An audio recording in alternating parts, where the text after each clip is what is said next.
If you ever been on the fence about picking up a pair of LV sneakers, stick around. I like to know where people stand so I know how to treat you accordingly. They be trying to do it, I'm just doing me. I be working hard and they just want it free. Be competitive with yourself. Hey, what's up? This is Jsean for another pickup. As always, I like to share my experiences to hopefully aid you into making a better decision for yourself. Here we have the LV trainer sneakers 1AC 287 if you want to look them up. This particular pair is in the black colorway with the white accents. They also now offer these in both men and women's sizes. As far as the build quality, they have nice quality and attention to details. They're crafted in genuine leather, monogram denim, rubber outsoles, and they're made in Italy. LV, like most designer brands, come with great packaging, as it should, along with 2 LV dust bags. At one point, I believe I even read they were hand assembled. So as far as the style is concerned, these have a classic design created by Virgil, which references the vintage basketball sneakers with those signature LV details, such as the LV initials on the tongue, the side, and the back, the Vuitton signature on the side, and the monogram flowers on the outsole.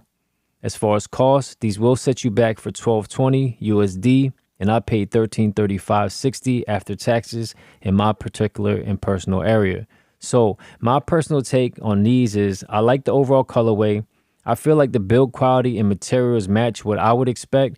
With that being said, I always say nothing you purchase is actually worth what you're paying for. But if you find value in what you're buying, then that should be enough to make sense for you, as I'm no one to judge. So buy what you want.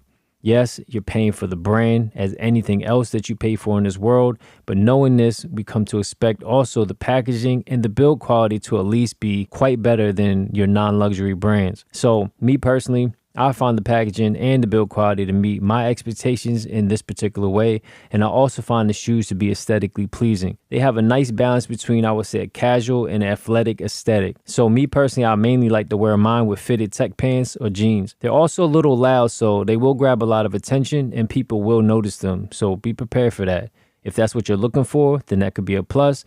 And if it's something you're not looking for, then, well, I guess that could be a con. So I especially like the touch of the embossed monogram logos on the toe box area, and they're accented nicely with the black or blue denim if you choose to go that route. In my personal experience, most designer sneakers are more for the style than for the comfort, for sure. I did only wear these a few times, but I personally find that these shoes to be decently comfortable, better than most of the designer brands that I personally had and experienced before myself. Now, this particular style sneaker is built with a bit more visual width due to the overall cushioning aesthetic. So basically what I'm saying is these shoes are a bit chunkier. Me personally, I kind of like more of a narrow fit, more of a trainer fit that looks more like a running shoe. That's something I'm not a huge fan of, so I opted to go a full size down from my US size equivalent. Now, while this does help to minimize my personal issue, it does actually cause the length now to fit a little bit more snug than I would personally prefer. So I'd recommend most to either go their full US size equivalent, or if you're like me, you're not a big fan of the chunky looking sneaker. I'm not saying it's super chunky, but for me it is. Maybe go half size down from your US equivalent instead. But overall,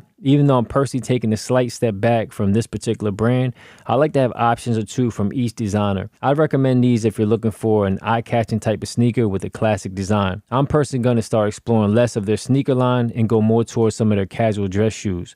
I'm just currently on that time, but I see these being a cool pickup if you're in the market for a shoe such as this. So if you're not ready to go this route, maybe take that $1,300 and buy, say, 10 or so more pair of Nikes or something like that. Either way, this is a type of sneaker that I personally don't recommend wearing every day, but every once in a while on some occasions. I had these for quite some time now. I just didn't show them, but I just kind of wanted to come back on the channel and get my opinion on them because I had them for maybe, I would say 8 months, 9 months, something like that. So if you have no other decent shoe, go for those Nikes like I mentioned, or something less taxing on the budget. Spread your budget out. Don't spread your budget thin. And, you know, if you're wanting to add a pop to your sneaker collection or just want a standout pair, then these are a nice option for sure. So on YouTube, I've seen a bunch of fake ones being reviewed when I was personally trying to look these up.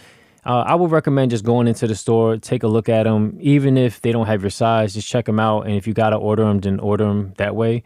While I don't judge anybody for how they spend or invest their money, I personally am not a big fan of non-authentic items, and all my items I've ever shown are only purchased from authorized or directly from the brand itself, no matter what brand it is. With high price items, me personally, especially with high price items, I feel like to save a few $100s to not know if it's authentic when you're already spending tons of money, it just doesn't make sense to me. I only recommend this particular route. Now, to get off of that subject, LV has a pretty extensive recommended product care for these shoes that most will not follow, but it's always good to know. So I just posted on the screen and you can pause it or read it if you like.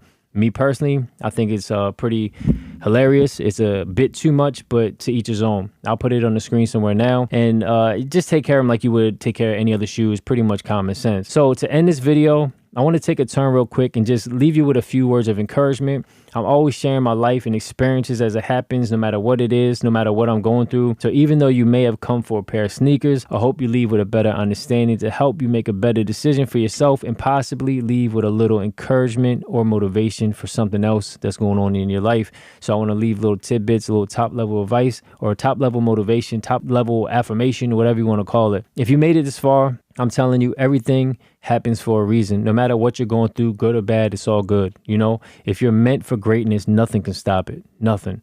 Things can be altered and time can be used up, but what you're meant for and what you're meant to do will happen. It's just a matter of time. So we don't control the exact timing, only God does. But if you do your part, like I said, it's just a matter of time. So be consistent, build good habits, and surround yourself around positive influence, whether it be people, whether it be your environment, whatever it is. You got this. You can do it. At the end of the day, the one step is going to change steps in front of that step, in front of that step. It's just a process. I always say progress is a process. So keep that in mind. Don't rush everything. Whatever situation you find yourself in, if it's a bad one, if it took a long time to get that way, it's going to take even longer to get out of it. Or if it's something that happened quick and you got into a bad situation, also believe and know that something can happen quick and your life can turn around in an instant as well. So I'm gonna end the video now. With that being said, make sure you do everything at top level, at your top level. And remember, you're no competition with anyone except yourself. So make sure your next move is your best move, or at least your better move. Until next time, later.